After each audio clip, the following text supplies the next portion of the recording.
Avatars are evil and no one even notices. And that's what we're going to look at today, because the world is going crazy and people can't make sense of why it is. And that's what we're going to look at today. So to begin with, let's go ahead and get started with this little clip here.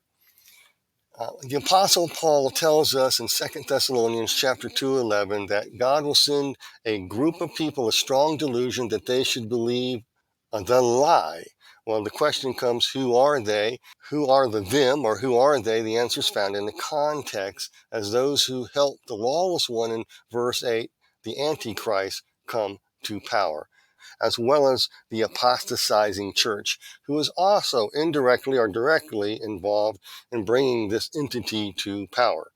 These folks are identified in Daniel chapter 11:23, the ones who bring them into power, as a small group of dedicated people who are also seen in Revelations and identified in Revelations 18 as the great merchants of the earth, who are practicing what is known as the mystery of lawlessness, as the text says.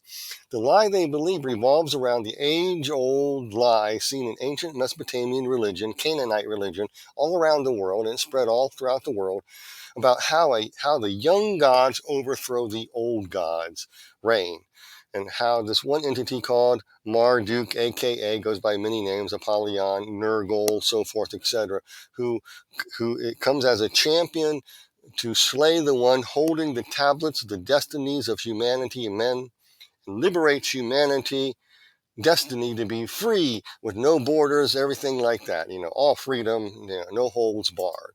It's about this champion, this Marduk character, the dragon, who is coming as a champion, or Nergal, who also arises to slay the chaos monster guardian of the material world. Why? So humanity once again finds a new destiny, a return to a pure, perfectly controlled, purified state. And you've heard me say this before. This is the same storyline that morphed into the various sects of Gnosticism. Gnosticism has very many different sects, to Stoicism, to so forth, etc. And so there's the various aspects of Gnosticism all have the same thing. And ancient Hermeticism, this is where they morph from. They morph from the ancient storylines of the pagan gods, okay? And it became the foundation stone of being free from the material world, so one can morph back into a pure spiritual state of being and become at one with the all-seeing eye, or morph into the divine mind, guided by the light of Lucifer, who is, they call, God, okay? But it's all about returning to a pure spirit state. Therefore, there remains a small group of dedicated souls who are hell-bent to set the stage for this entity called the Antichrist, the Marduk character, the Nergal character, to arise and defeat the God of the Bible and taking utter control of the destinies of all humanity, and to initiate them to embrace the one to come as a liberator amidst the skeptical world of human beings, who through initiation, occultic initiation, convinces the world's population that they need their Gnostic savior to rule over all. And this goes back to ancient Gnosticism, where you have this upstart God called the God of the Bible, who decided to create the material world and upset everything. And so we have to get rid of the material world and the world of the flesh and become pure spirit beings. So their idea is to slay the demiurge, upstart God of the Bible, of this material world, in one final battle with this champion who will step up, who has magical weapons, arrows. Arrows represent the progeny of human beings, the human progeny, okay? That's what he's talking about. Arrows or a spear, some type of progeny, who is going to come as a small group of people who will come in and help set the stage worldwide by taking over all the cultural mountains of influence and initiate all humanity to embrace this liberation and freedom, okay? So that is the strong delusion and the lie that prepares the way for this to happen. And whoa, many of you say, wait a minute, Brian, people still can't believe that stuff. No, that can't possibly be happening? No, no one believes in the devil. The devil doesn't exist. Evil might, but the devil doesn't exist, and that's just a bunch of ancient pagan religion. Doesn't mean nothing in this modern skeptical Johnny Quest world. No, this can't happen. No, no, no, no. I refuse to do it. Put your ears in and go la la la la. That's what people do. They can't believe it in this modern day world. And despite the evidence for it, they just don't want to believe it. From here, you can make up your own mind. What I'm about to reveal, you can make up your own mind. If they're actually avatars of evil that no one noticed, pushing for this weird outcome in this modern skeptical age of trying to initiate all humanity to get back to a pure spirit state without telling them what's all involved in it.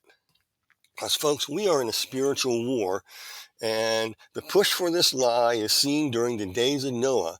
And with that, we're going to look at the occult version of the same event mentioned in Genesis chapter 6 and in some occult literature. And again, I'm not trying to glorify the occult. I'm giving you some data so you can look at, and you'll be amazed at what I'm saying here.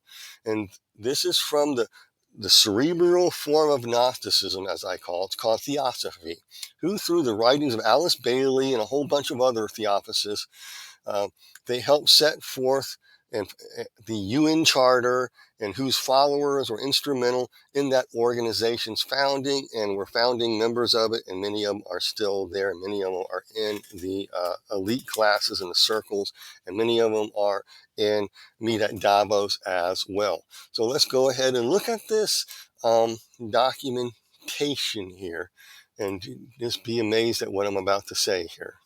Alice Bailey, An Externalization of the Hierarchy. This is pages 63, 64, talks about this war. It was coming into incarnation of the spiritually self-conscious human beings, which is the inciting cause of the present conflict. Notice she says the spiritually self-conscious human beings. She's talking about human beings who were once living in a nirvana, in a state of pure spirit bliss, just kind of existing in a netherworld of nothingness. It's called the first root race stage. I won't get into all that, but you're just kind of nebulously floating around. So you need to be awakened. That's what she's talking about. And then we go to the next paragraph. Had the sons of God not come into the daughters of men, which is the biblical and symbolic way of expressing the great relationship between spirit and matter, which was established in human kingdom. Again, she's talking about the material world, the demiurge, who enslaved humanity in fleshly bodies and imprisoned them to be slaves here on earth, to labor and slave away. And even ancient astronaut theorists will tell about the same thing. Human beings were made slaves, and these entities came to Earth to liberate humanity. The same Gnostic reasoning, I mean, people are falling for this stuff right and left. Let's keep reading here. Expressing the great relationship between spirit and matter, which was established in the human kingdom, had the spiritual entities, which are humanity itself, not taken unto themselves material forms, and had the positive spiritual element not attached itself to the negative material aspect, the present world conflict would not be taking place.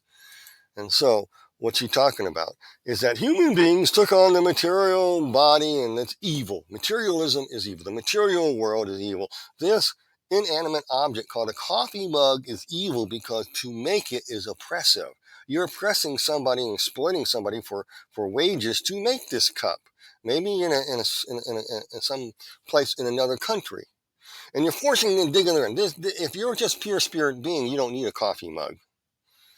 So you live in a material world, and it's evil. And so we got to liberate humanity back to a pure spirit state. So let's go back to the article. And it says here, and I put in my own notes here, so you can understand what she's talking about. And I put it in blue. But the divine plan of evolution, what's she talking about? The divine plan is what is meant by the plan or divine plan is to bring the one whom we call the Antichrist back into the world to defeat God in one last battle on earth of evolution. Evolution means initiation. Initiation was based upon the production of this relationship between spiritually conscious man in the form of aspect, and thus the great law of duality. What's that mean? I wrote it down there. Is the order out of chaos and lawlessness. The mystery of lawlessness came into action, bringing about the fall of the angels as they descended from their sinless and free state of existence in order to develop full divine awareness upon the earth through the medium of material incarnation and the use of the principle of mind. And what she's talking about, she's glorifying the fallen angels. That's exactly what she's doing. She is glorifying the fallen angels as liberators, putting in somehow and came in some type of form to mate with humanity in order to save humanity, educate humanity, and get them back and initiate them back to accepting a pure spirit world. They want that is their plan. So there is a great relationship between spirit and matter. It's called the law of duality. Its material world is bad. Flesh material world is bad. Coffee mugs are bad. Uh, you know, the Bible is bad because it's material. Any book is bad. Everything bad, bad, bad. Okay, because it's material. Because it takes from those who have not and oppresses them to and causes conflict. And so the spirit beings came in to liberate humanity from this mess. Okay, let's go to the next page. Page 63, 64 of Externalization and Hierarchy. Alice Bailey continues. This was the divine plan emanating from the mind of God, aka Lucifer. Remember, I write in blue here in my notes so you can know what they're talking about. This was a divine plan emanating from the mind of God, Lucifer, and swept into activity and progressive unfoldment by the act of his will. At its inception, there took place the original war in heavens when the Son of God, who responded to the divine urge to experience, to serve, and to sacrifice, separated themselves from the sons of God, who responded to no such inspiration, but who chose to stay in the original high state of being. And I put my note here. In this, she defines what group service means. It means to serve and sacrifice in order to separate humanity away from the Lord God Almighty of the Bible, like they did in the days of Noah, who they view as the demiurge of the material world, and return humanity into a pure spirit state. So there was a war in the heavens when the noble fallen angels responded to the divine urge to experience and serve and sacrifice in group service, separated themselves from the sons of God who stayed faithful to the Lord God Almighty. And let's go to the next slide and just keep reading here so we can just bring this up. The bottom line of all of esotericism and all occultism involves the plan is to cut all human ties away from God, whom the Bible speaks of, thus dethroning him by bringing forth the Antichrist back from the abyss as liberator of humanity in order to bind everyone to Lucifer. It reminds me of the Lord of the Rings. One ring will bind them all. You know, this age-old battle between good and evil. And the fallen angels come as angels of light, like they're good, they're liberators, okay? And they want to get you back into a pure spirit state. What they don't tell you, your pure spirit state is going to be swimming laps in the lake of fire with them for all eternity, because they are deceivers, okay? Let's look at this. And this is from Alice Bailey, the most blasphemous writing of Alice Bailey that I know right now. This is the most blasphemous book there is. I don't recommend reading it or even looking at it. I just did this for research. Okay, let me look at it. It's from Bethlehem to Calvary. On page 83 of the hardback and on page 27 of the PDF mentions this. Before the advent of Christianity, men recognized him as the beloved Krishna of the Hindu faith. Note, he is also identified by Alice Bailey as the one whom all the world longingly waits, the avatar of the silent watcher to come. This is speaking of the Antichrist. And so in this thing, the Lucifer decides to send somebody down to earth to liberate humanity, and he is going to come back later to liberate humanity. Why? Because he got in trouble and sent into the abyss. I'm just making a long story short. Called the sun deity, or Apollyon, and his crew helped bring this entity out And this is Marduk, who's going to raise up his arrows, his secret weapons, human beings, to prepare the way for this to happen again. And Jesus mentioned that as it was in the days of Noah, so shall it be in one of the days that the Son of Man comes. Okay, so you can start seeing, putting together two and two together, and you begin to see that these things ain't that nice, and they really are not liberators at all. And so they are saying that there was one before that who came as one of these fallen watchers to liberate humanity from the demiurge God and get us back to a pure spirit state. And unfortunately, he got assigned somewhere. They're waiting for him to come back, is what she's saying. Okay? And Treaties of Cosmic Fire on page 322 of the PDF. And again, all my notes are in blue. I put it in blue to separate what she's saying so you can understand this stuff. In the words of prana and the earthric body, prana is life force and body means an earthric, some type of form. We have the key to the mystery of the solar and lunar pitris. What does a solar lunar pitris? That's various ranks of Nephilim offspring. I kid you not. People go, what is a pitris? Is the offspring of the fallen ones. And if you have to do some digging in this occult literature, and you'll find out what it is. It's the offspring of these fallen angels, okay, that come to liberate. Okay, that's what they are. We have a key to the mystery of the solar and lunar pritis, the various ranks of Nephilim offspring, and a hint as to the place of the physical body in the scheme of things. The solar pitris, the solar means the direct descendants of the fallen angels, and we call them titans or giants, and devas are fallen angels that are not in the abyss, find their force of expression most adequately through man, with all that is induced in that term. They are the source of the self-conscious, and it is their action upon the negative aspect which produces the human ego. On a large scale, viewing them in their totality as a cosmic force.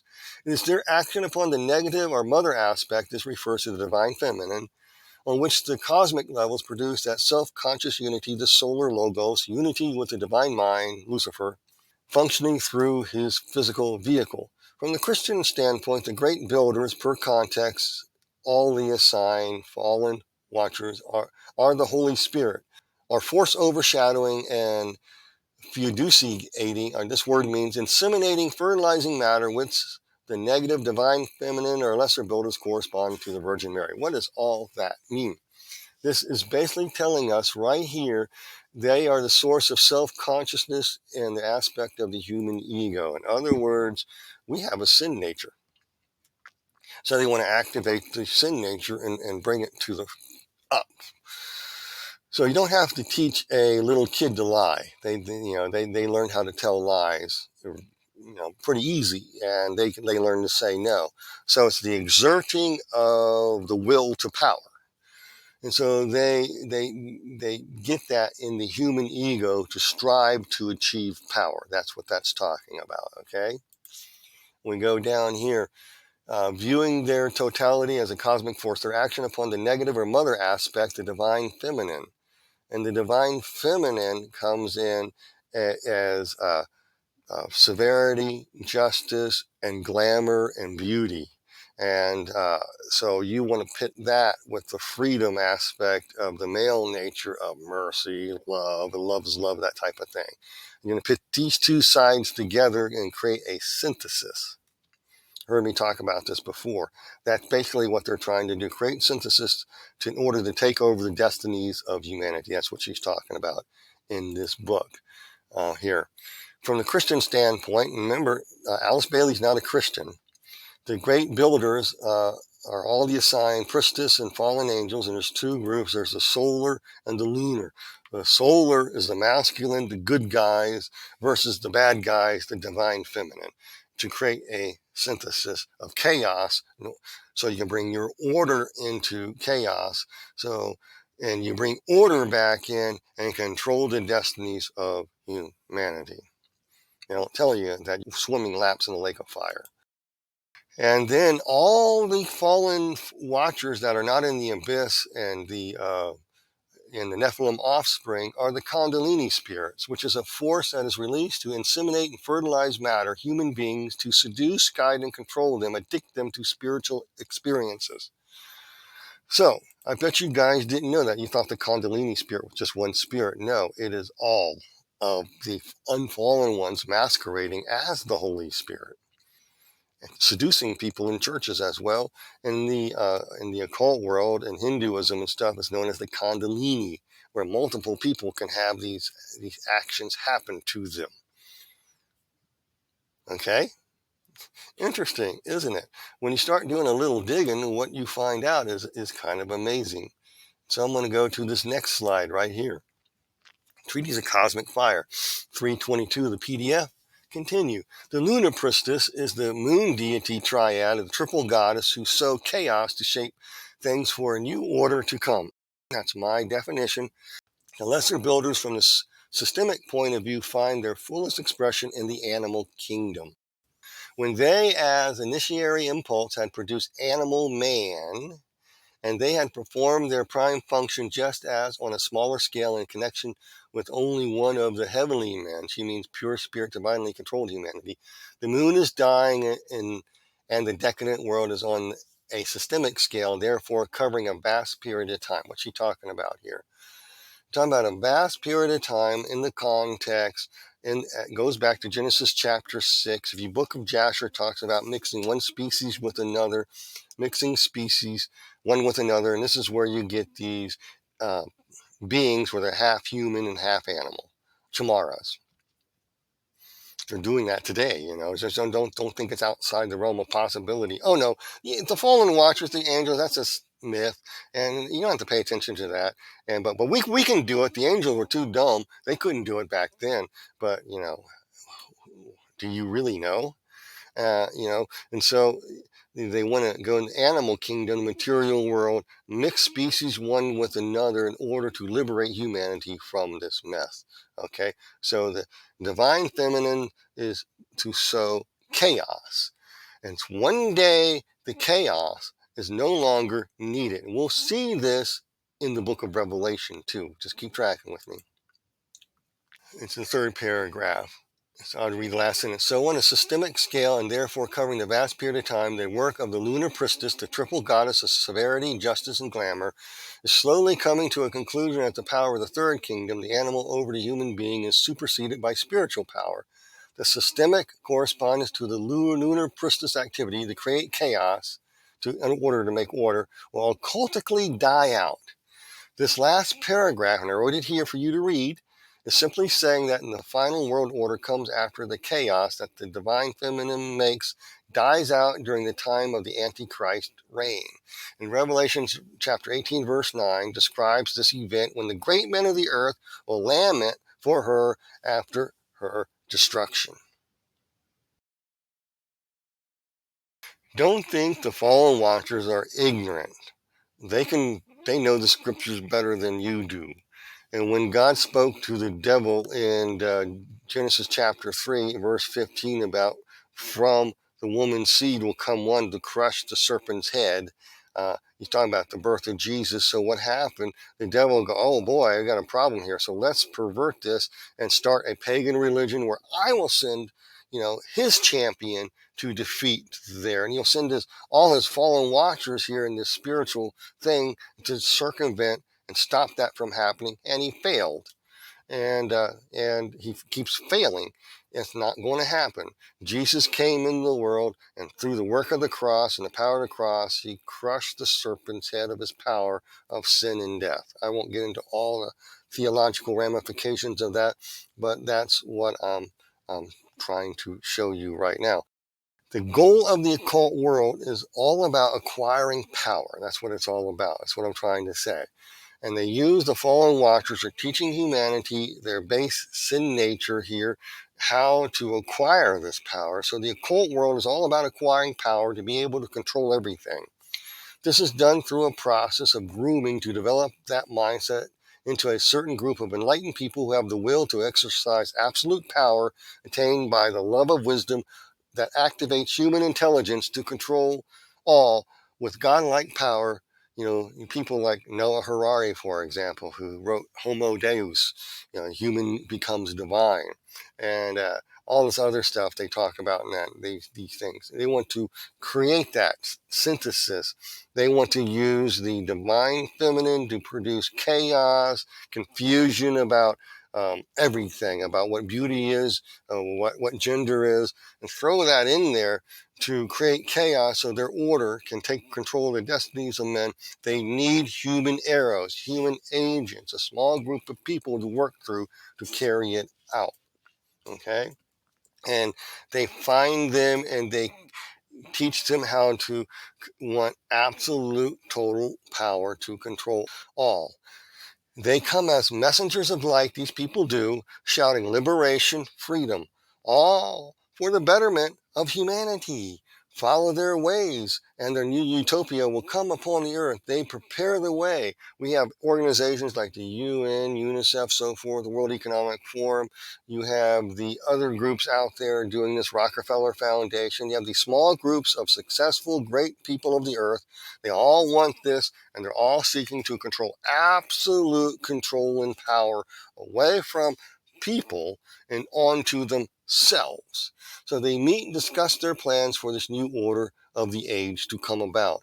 All this is achieved in intelligent, step-by-step stages that slowly solidify their grip on absolute power, guided by their superior wisdom that they get from these entities, by their love to destroy any who oppose them, by activating human intelligence to accept their domination, which prepares for the one to come to rule it all, with their help, of course, and they can rule beside him afterwards, after he comes back. That's the idea. They have messengers within churches, in politics, media, in all positions of cultural influence to game, that means to initiate humanity into accepting slavery as freedom, the best course of life you can have. An esoteric fascism, achieved first by sowing moral rot upon the earth, and then coming in as saviors to clean up the mess that they made at the cost is for everyone else to become living serfs with them as your masters. It's a new feudalism.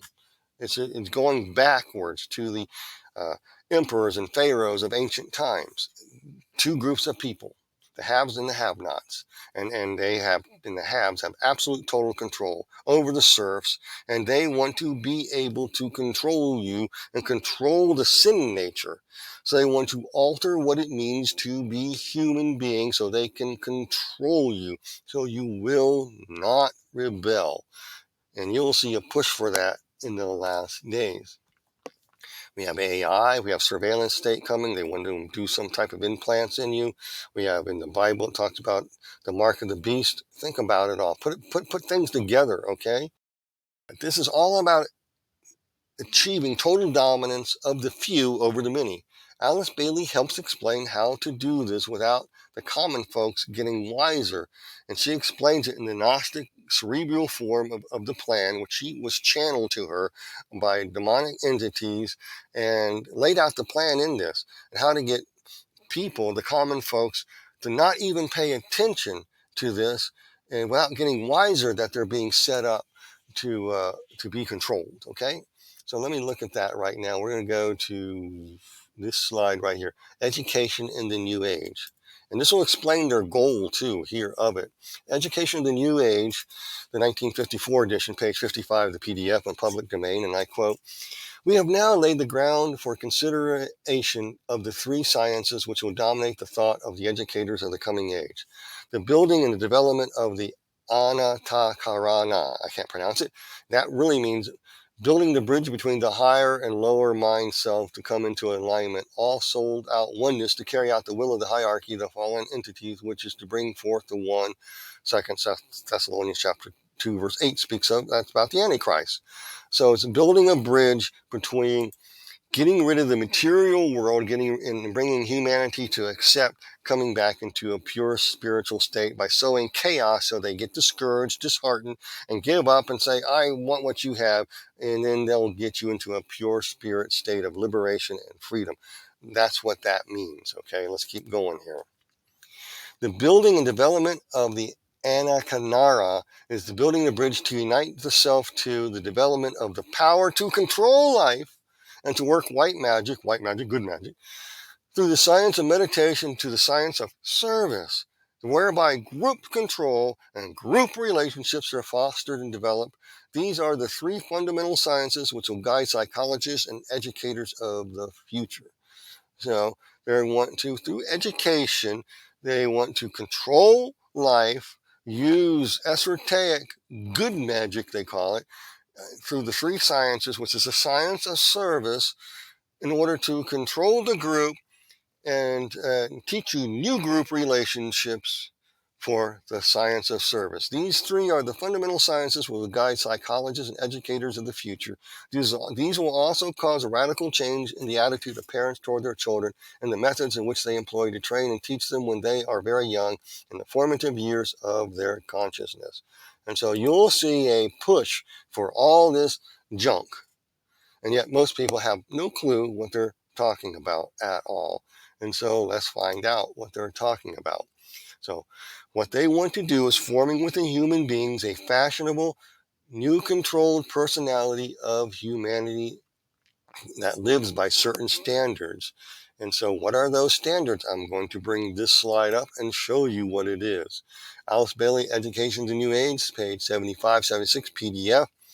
The goal and objectives of what both white magic and black magic is really all about. I'll talk more about white magic, black magic later. But the angle of personality control. Wow, it's all about controlling your personality. And it involves, how's that carried out? Number B says the fusion of the personality and the soul. This will lead to the manifestation of the indwelling soul, the Christ consciousness, the solar angel. The solar angel is Lucifer, also known as the solar bull of the ancient Babylonian religion. Okay? That's the chief one. So the Christ consciousness is like the liberating thing that comes that you need to be liberated and set free, okay? And C, the ultimate fusion of humanity with the hierarchy is next. So he wants you fused with the hierarchy of fallen watchers. This will be a consummation of all other fusions. So what they want to do is to hook you up with the devil and the fallen watchers to guide you. They want to send what is known as a calini spirit in all humanity to hook you to spiritual experiences, so forth, etc. As many as they can to initiate humanity into accepting the lie that you are pure spirit trapped in this material world of capitalism stuff, and you have to burn it down and all that stuff to restore order. Education in the New Age, on page 81, reveals the objectives of all occultism, all white magic, all black magic. What is it? The objects of future education is a controlled and directed personality. While they're touting, we want to liberate you. We want to free you. We want no borders, knock a hole in the wall, escape and over the fields, dance naked in the woods, whatever, but the objective is not freedom. It's a directed and controlled personality. They want you controlled. That is a total contradiction of what they're selling in commercials and music artists and their songs say, and in many certain cases. And, go back in the 70s, a Stairway to Heaven, you're going to reach a blissful state, destroy the system and find freedom. No, it's about control personality, not about liberation. It is about controlling you and me, everybody, and taking control of the destinies of humanity away from God into their hands. It goes back to the old ancient storyline. People go, oh man, you're nuts. I mean, no one believes that. Well, there's avatars of evil, and that's why nobody even noticed them at work right now. So what does Alice Bailey mean by the science of service and group control? Okay, what does she mean by all this? Now I want to look at this slide right here. She'll tell you. Education New Age, page 55, PDF says, we have now laid the groundwork for a consideration of the three sciences which will dominate the thought of educators of the New Age. And by educators of the New Age, he's talking about all cultural mountains of influence that they control are educators, okay? The music industry, science, math, everything is going to be pointing to this. They want total control, okay? They're educators. The building and development of the anakara, building the bridge to unite self to the development of the power to control life, to work white magic, is the science of service, group control, group relations are fostered and developed, and these three fundamental sciences will guide the psychologist and future educator of the future age in order to brainwash all humanity to accept this stuff.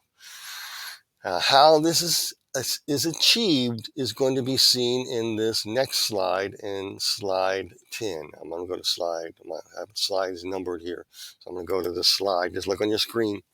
Page 51 of the Education New Age, Alice Bailey writes, and the bottom line is world citizenship, but let me read it. It is obvious that the very many decades must elapse before such state of affairs will actively present, but it will be decades, if not centuries, if the reactionary and conservative peoples in every nation be prevented from swinging civilization back to old lines.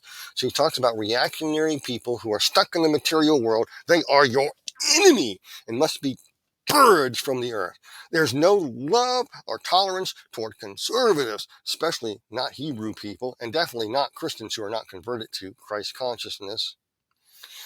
If you're a libertarian, you're evil. If you like the good and patriotism and loving your country, you're evil and you must be wiped out. You're a reactionary person. We can't have you draw us back to this material world. We have to liberate you from that so we can control you. And that's good. So they're selling what's bad as good is basically what they're doing. That's a reactionary person. The cooperative, this is what they want to teach, cooperative goodwill, it means collectivism. This is a pseudo-altruism. It's surely the first idea to be presented to the masses and taught in our schools, thereby guarantee a new and better, a collectivist, as Alice Bailey would say, an inclusive civilization of loving understanding, love for the group over one's own needs. That's a faulty idea of altruism. Intelligently implied should be the hallmark of the cultured, wiser groups, plus effort on their part to relate the world of meaning to the world of outer effects for the benefit of the masses. World citizenship, or global citizen, is an expression of both goodwill and understanding, should be the goal of enlightened everywhere and the hallmark of spiritual man, and these three you have right human relationships, or right relationships established between education, religion, and politics, teaching you how to live right, okay? Have right human relationships, okay? So what does she mean by cooperative goodwill, loving understanding, group love, right human relationships, science of service, group control, and group relationships, as we already talked and mentioned? What does she mean by that? Well, first off, these terms do not mean what they first appear. They're a twisted form of altruism, which is really not about helping others, like dying to save one, and you give up your life to, throw yourself on a grenade for your friend, or you jump in a raging river and you save a family from drowning and you die in the process. That's the idea of altruism. But this is a twisted form of altruism that is actually designed to make you feel guilty for improving your life. How so? Well, your privilege is showing, your privilege is showing, so you must altruistically self-sacrifice for the good of the group. You must self-destruct for the good of the whole, and so does your country. That's the idea here. And loving understanding. If you are successful, it's because you stole resources from someone else to get there. Therefore, you must pay it back and make things right. The science of service says you must do selfless service for bettering society, achieved by lovingly self-abasing yourself and livelihood for the good of the whole. So you must take care of the lazy, the profane, the vile. Why? Because it is you who made them that way, oppressed them by your success and lifestyle. You victimized them without knowing it, and therefore you made the criminal do criminal acts, and they had no choice. Therefore, we're going to have no bond set for them. They can do whatever they want. Now people say, wait a minute. You need to be fair to the esoteric world, okay? That's what people will say who follow Alice Bailey. And those phrases don't mean that. That's what they'll tell you. It's all about love is love. It's all about bettering humanity. It's about ending racism and all that jazz. And they'll point to this right here. They'll point to this. Alice Bailey and Externalization, the Hierarchy. And they say, wait a minute, you got it wrong. This is what they mean. Look, here's proof. And I put these paragraphs A, B, C, and D, okay, for easy reference to you. So paragraph A and B. So this is what they point to. The objective of their work can be summed up thus: the new order of the age will facilitate the establishing of right human relations based on justice and recognition of inherent rights and opportunity for all, irrespective of race, color, and creed, on the suppression of crime and selfishness through right education, and on the recognition of divine potentialities in man, as well as recognition of divine directing intelligence in whom man lives, moves, and have his being. She means that by Lucifer. It is equally essential that the new order of the age should develop in humanity a sense of divinity and relationship to God, yet with no emphasis upon racial theologies and separate creeds. The essential of religious and political beliefs must be taught in this new simplicity of life, inoculated. Today, these are lost in the emphasis laid upon material possessions, upon things, and upon money. Now, she is contradicting herself, because one of the things that their writings are, and especially Alice Bailey, is truly anti-Semitic. And so there's a logical contradiction in what they're saying here. So those terms do not mean what you think they mean. Let's go back and look at them. Based on justice. What type of justice? What type of recognition of inheritance? What do they mean by opportunity for all? Irrespective of race, color, or creed, and yet they want to get rid of reactionary people. This is all about love is love, and we're tolerant, we're loving people. Our love is superior than yours, but if you disagree with it, we must purge you and eliminate you from the face of the earth, to the river, to the sea. That's what they say. We have to do these things and wipe out these materialist people. The conservatives, Christians, Hebrews that hold on to the material world, libertarians, okay, free, true, honest, free thinkers. Even if you're an atheist and you're a free thinker, they want to get rid of you because you present a diametrical threat to them, okay? And yet they're all about love and tolerance and acceptance. This flies in the face and disproves that. You need to do some studying what they mean by reactionary groups on your own and talking about a great purge to come. Sadly, that idea infiltrated churches as well. Okay? Just think about that for a second. Okay? So, what's she saying? She wants to stop the criminal behavior and implement the justice of love. So what's wrong with that? Well, first off, these terms are not what you think they mean. For example, in her writings, the criminal is defined as the reactionary group who oppose this plan of liberation, which are the conservatives, Bible believers, libertarians, free thinkers, the religious of any religion, basically, who want to hold on to their traditions and values. These are all classed as criminals who bind all to the evil material world, who repeat the sins of the past, who oppress, who exploit others. They exploit the planet to keep their selfish living existence alive. So they need to be re-educated somehow, through the cultural mountains of influence. These folks, if they do not convert, must be purged. And I ask you, am I right on this? The answer is yes. The idea is laced throughout the occultic, esoteric, theosophical literature masquerading as the greatest good. Think about it. So Bailey actually is going to be pointing out in this slide here. Let me bring it up here again. And I just want you to look at it. So what she's doing, she's going to point out that based on justice, the recognition of inherited rights, ending racism comes with the suppression of crime.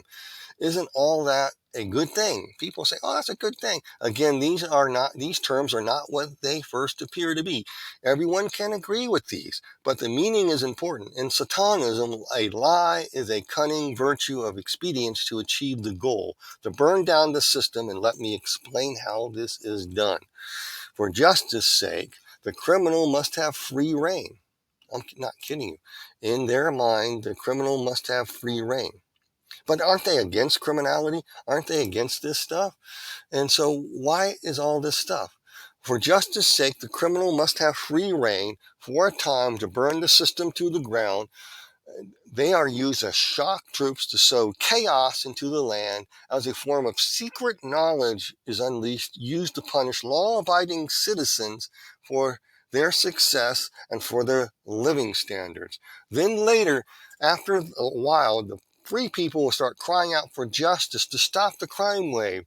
Your leaders will come and sweep into action, who are theosophists basically, to stop the criminality, and in the process round up the reactionaries too, by some form of governing body to be able to achieve absolute power. It's all about group control. Think about it. So they want to impose that everybody live by the standards of cooperative good. They must inflict guilt and shame upon the population for being independent and successful in their creating of wealth, as these things are a diametric threat to the main objective of achieving absolute control over all. So they'll let loose criminals to create chaos, who they can later use to sweep down and upon you and take over everything. And while you're not looking, they get rid of reactionary people without you even knowing it. Every Marxist, every totalitarian, authoritarian dictatorship has done this through centuries and centuries of practice. It's nothing new. Thus, you can housebreak an entire population through criminality to live for the cooperative good of all. How so? Because this is the argument. You were punished. The criminals came in, okay, because you had the material resources that others did not. You exploited these and thus made the poor poor. It is you who made the criminal criminal. These folks are merely victims of your success. Why? Because you are a bad person. You are a bad country daring to improve your citizens' lives. The wealth of you as well as your country must be surrendered, redistributed to the have-nots for the benefit of cooperative goodwill and love. Love. Right? Let's go back to the article here. Look at C and D. The problem of money will have to be faced. The problem of the distribution of wealth, whether natural or human, will need careful handling and compromise reached between these nations which possesses unlimited resources and those who have few or none. The problem of various forms of national government must be faced with courage and insight. The restoration, psychological, spiritual, and physical of mankind must constitute the primary responsibility. Wow. Right there in the same paragraph that occultists use to say, well, they don't really mean this. This is for the betterment of humanity. No, it's about the destruction of who you are as a human being. To be absolutely power and control. I just showed you the objective of occultism is absolute power and dictatorial control over every aspect of your life. Okay? And it comes with the redistributing of wealth. D, the sense of security must be put on a firm basis. Yes, a firm basis to get rid of the reactionary people. And let's have criminals released so we can get rid of the reactionary people without reactionary people getting any of the wiser. What did they say? I don't care your political philosophy. I'm not, I like Donald Trump, but I'm not a, big Trump supporter. I will vote for him because but anyway, the alternatives are not there. Okay. But when you have this brain dead guy coming up there in these flags and eerie red things, and these Magna people are evil, they must be wiped out. They're saying stuff like that. You got to realize they're cascading and getting ready to demonize a group of people to get rid of them. When they say that Trump is a dictator, he's going to do it, they're just mirroring their own crimes onto Donald Trump. You got to understand, it doesn't matter if it's Donald Trump. It could be Joe Schmo from Indiana who has the most popular winning the election. They would do it to him. It doesn't matter who. Okay? Just cool your jets there. It's all about a sense of security must be put on a firm basis, the basis of right relationship and not the base of force. Men must feel secure because they are seeking to and not therefore dependent upon the strength of armies and fleets. Development of international goodwill can trust each other. So when they talk about it's not based on force, they're talking about the force of armies and conquering nations. So they want to conquer from within, and they want to use a different type of spiritual force, good white magic force, since that's what they use against the material force. This is what this means of armies, fleets, to develop international goodwill so people can trust each other. So they want to get rid of armies and all that so the people can trust each other. Okay? This is convoluted gobbledygook is what they're talking about. So this poses a logical contradiction to esoteric thought on how to create a better world through theft, of redistributing wealth, all justified by the noble-sounding phrases that robs and purges to set up people to be killed and to destroy in order to build back a better collective world of slavery, of serfs. And in teaching the serfs how to learn right human relations, one must voluntarily, willingly be forced to feel unsafe as well as feel shame and guilt. So you willingly give up your standard of living to the criminal and perverse because by your plenty, you oppress them. And they lack, because they lack is why they steal. You oppress the perverse by not accepting them, and you offend at them. So you must feel guilty. This is a pseudo-fake altruism. They make you feel guilty, willingly, voluntarily give up, not by force, but through psychological force and manipulation, actually. And because they're only making things right. They're ending racism, ensuring inherited rights, giving opportunity of all through right education, right? After all, it's your fault, you materialist. Reactionary to make your country great. No, can't have that. You must spread the wealth around. You must give opportunity of all to learn cooperative goodwill by opening your borders and letting all the have-nots in. By this you gain loving understanding.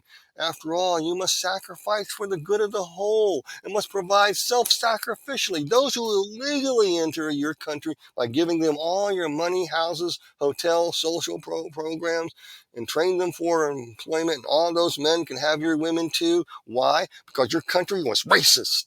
Well, at one time, even though it's never that way now, it will always be. Therefore, you must deconstruct so other countries can live off the prosperity of your demise. This is called redistribution of wealth. You are a bad person of privilege. Therefore, your business must fail. Your income must be taken from you and your family for the good of the whole. Because by your hard work, you deprived and oppressed and offended, all by your live and let live materialistic success story. That has to go. You're the problem. You're the problem. Therefore, you must altruistically made to suffer.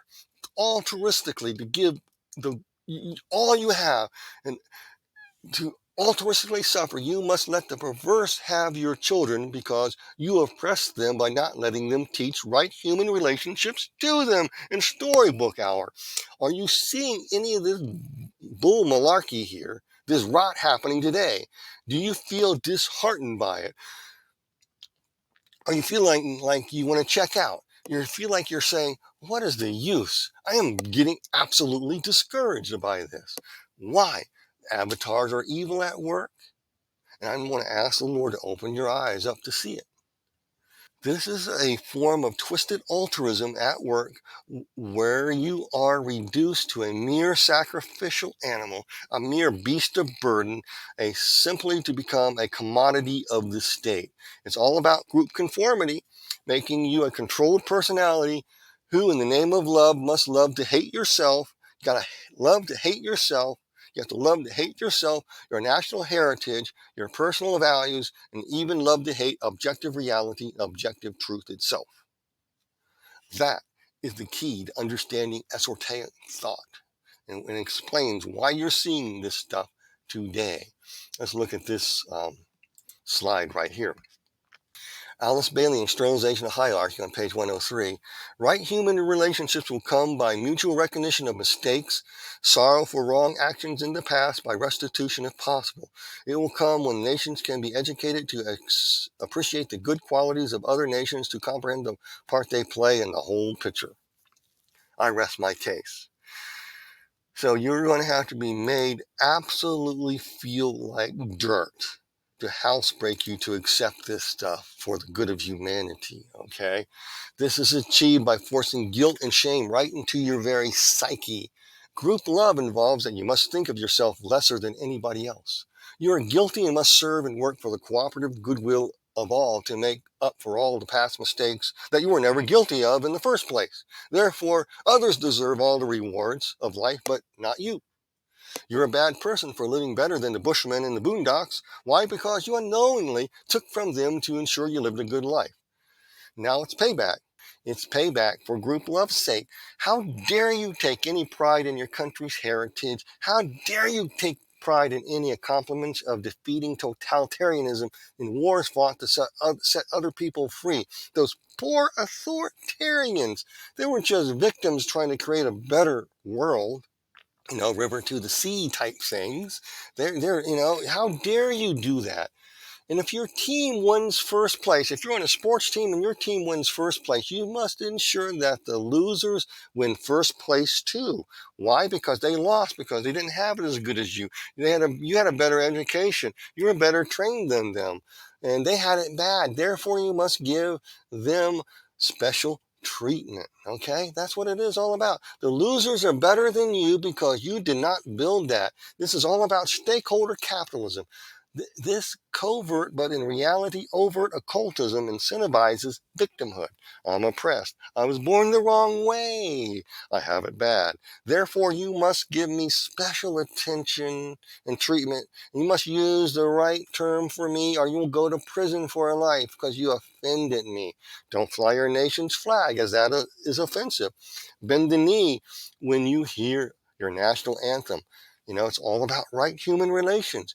You must reward victimhood. You must be ashamed in order to willingly learn what right human relations are by altruistically surrendering all your resources to appease the victims of your success, those have-nots. You must serve them, not your family, not yourself, not your country.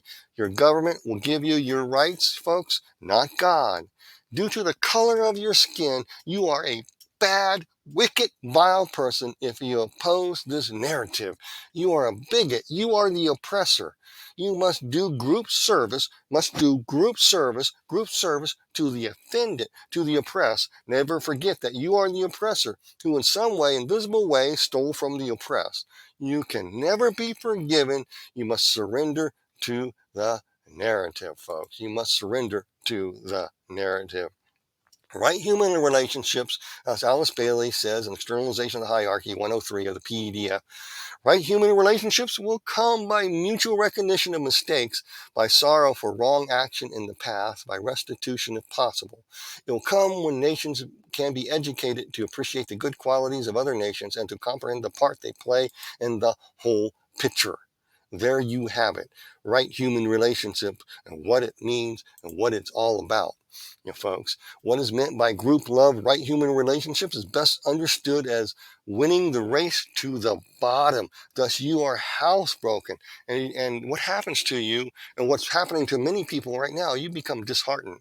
You are made to feel sad. In other words, you have to be conform to these people in order to appease them. Altruistically surrender who you are as a person to these people. If you give the victim sympathy, you get a reward on your diversity, equity, and inclusion score, or your environmental social score, and government score. You might just get a real tasty treat of meat as a snack once in a while for your group service of debasing yourself, but it's not going to be your staple again. Here, bark, sit, fetch, beg, sir, here's a tasty meat. Now, that's what this is about. That is occultism, which helps the devil take people captive to do his will to create a perfect, inclusive, comply or die world. And this simply begs the question, how does the devil really take people captive to do his will in this modern skeptical world who doesn't believe this is even possible?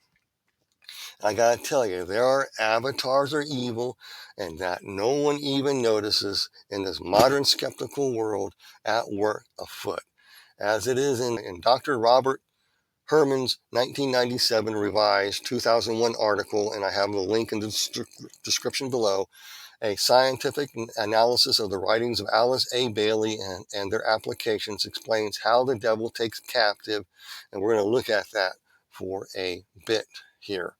And we're going to wrap this up so you understand what these folks are doing, okay? We're going to look at this slide. I'm going to quote, this is in this article here. Robert Herrmann's document, Scientific Analysis of Writings of Alice Bailey and Their Applications, and it says Masters of and Overshadowing, Masters and Overshadowing. The concept of masters, masters' wisdoms, and unknown chiefs, and secret chiefs, brothers, and other such synonyms can be traced back to approximately 1750 and the Spanish-French occultist Martin de Pasquale. The basic approach is an evolutionary approach where an individual spiritually evolves into a higher, more meaningful forms until one actually becomes totally spirit being on various evolutionary levels. Evolutionary levels are initiation levels. All this stuff that these people are doing here are designed here. What is they designed to do? To initiate you to accept a self-sacrificing, fake, phony altruism. Let's go to the next page. The masters form a major portion of the occult mysteries of Blavatsky, Bailey, Olcott, Crowley, Leadbeater, Bassett, and hundreds of other occultists of lesser fame. The theology of the masters teach is widespread. It is a major part of any large religious organizations. A master can be defined basically as perfected spirit state man. I have my definitions here for you. What he's talking about in blue here are apt, a spiritual entity who guides and teaches, whose task it was or is to watch over and guide humanity along the path of spiritual and physical evolution or initiation with concentration on the spiritual. Spiritual always refers to the supernatural spirituality. Masters are godlike adepts and for hidden entities somewhere, and their goal is to make human masters, occult apostles, so forth, etc. on earth. This is talking about overshadowing. And what is overshadowing? So this is how overshadowing involves making human avatars. So see, spirit beings will live in human avatars. Okay, you ever seen the movie Avatar, where the guy was the veteran was paralyzed? They hook him up to this machine, and so he had his full function of his body and living in an avatar of another being on this planet. Okay, and then fighting the materialist, and joins their side to fight the materialists. It's all symbolic of the same thing, becoming a new spiritual man in this virtual paradise and defeating the material world to take control of the destinies of men. So these masters, these spirits will inhabit people, overshadowing them to become their avatars, and these people are communicated through telepathic messages given to explain how to properly groom people and dehumanize them, break their will to resist. The main goal is to separate people away from God himself, all free reasoning, thought, form, your natural heritage, who you are as a human being, reshape you in this new spiritual state of man. There are three types of overshadowed people that Alice Bailey mentions. And overshadowing, let me explain. I explained it in one of my videos, Mass Possession by the year 2025, which is not too long from now. And so in that time frame, I went over overshadowing. And overshadowing is the ability to, one, there are certain groups of people who will invite these spirits into them to fully possess them 100% of the time without them losing their humanity. Usually possession turns you into a lunatic, okay, so to speak, and you are like Legion. That's what people think of possession. But these are overshadowed people who are totally possessed but maintain their humanity. There's another group of people that are overshadowed, and they are teachers, and they overshadowed with the spirit, and they connect with them, and then it lifts off of them, and they retain, and they are just like everybody else. But as soon as you say a buzzword, they click back into their state. They're like the early 2000 edition of the second remake or reboot of Battlestar Galactica. And all of a sudden the switch goes on and you realize you're a Cylon and your intentions are not that good and so forth, etc. And you have, the good Cylons versus the bad Cylons and all that. I won't get into all that. But that's what this is talking about. It's talking about a second form is they guide people like Alice Bailey to disseminate the information. Then they lift off them. They become okay. Then later they become totally possessed. And the other is another third group is to infiltrate everybody and make everybody avatars of this, where they are controlled by the hierarchy and they come under that hierarchy and lifts off of them and stuff. And let's look at how this works. So I'm going to go here. Okay. An avatar is definitely a spirit being. All avatars in the strict sense of the word are liberated souls. Masters in physical plane incarnation is a type of avatar. He is a free soul and therefore only is incarnate for specific purposes. In other words, this is talking about the spirit entity coming in and living inside of a person, either fully or partially, lifting off from time to time to control you, to lead you to right human relationships, and debasing yourself for the good of the whole, and making you feel guilty as heck for being a human being and wanting to help your family. You are guilty because you oppressed somebody to get there. You took from them. Okay? Alice Bailey also gives actual procedures being used at this very moment, and this article continues to overshadow, especially selected vehicles. Bailey descriptions of the first stage of overshadowing is in Alice Bailey, Treaty of Cosmic Fire, 12th printing, and okay. And I wrote down here, and I broke these down in A, B, C paragraphs. In many cases, overshadowing will be seen and will demonstrate in threefold manner. What she means is empowering the first three stages of esoteric initiation into prepared disciples, and highly evolved men and women will be found who will be doing the work along the lines intended. One will be occupying places of prominence which will make them available for reaching of the many. Their bodies will also be sufficiently pure to permit the overshadowing. Sufficiently pure means purged from the biblical God and all influence of morality, so they can separate others away from the biblical God to Lucifer's light. That's what it means. It will only be possible in the case of those who have been consecrated since childhood, who have been servers all their lives, who in previous lives. What Alice Bailey means by a prepared people refers to the upper classes, the upper corporate business financial world, the elite, and those in politics, their presidents, prime ministers, parliaments, kings, emperors, whatever, to inspire people to purge society of all vestiges of the Lord God Almighty and his influence in the lives of others.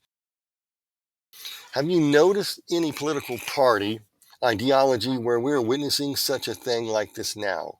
And prime minister, presidents, a push for wokeness, a law of offending, having your own country's vast positive heritage erased.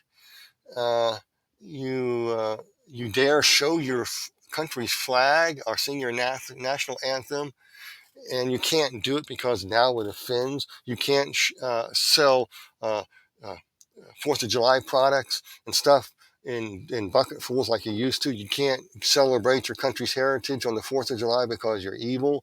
You know, you can't be patriotic. If so, you become an enemy who needs what? Re-education. You need Avatar working inside of you to enforce the right human relations and group control, so forth, etc. All this is achieved by overshadowing by the hierarchy, with the most victims not even realizing, except for those at the top of the food chain who are doing this. We're living in a time when intelligent people are being silenced so that stupid people won't be offended. And that is how the occult world works. All three initiations are to silence intelligent people so stupid people won't be offended. Then everybody is housebroken and live in this collective group love, conformity, and absolute total dominance and control. That is the crux and the plan of the occult world. They have created avatars of evil at work in the world today, and barely anybody notices them, yet they're in the halls of power. They're in churches, and they are everywhere in all cultural mountains of influence.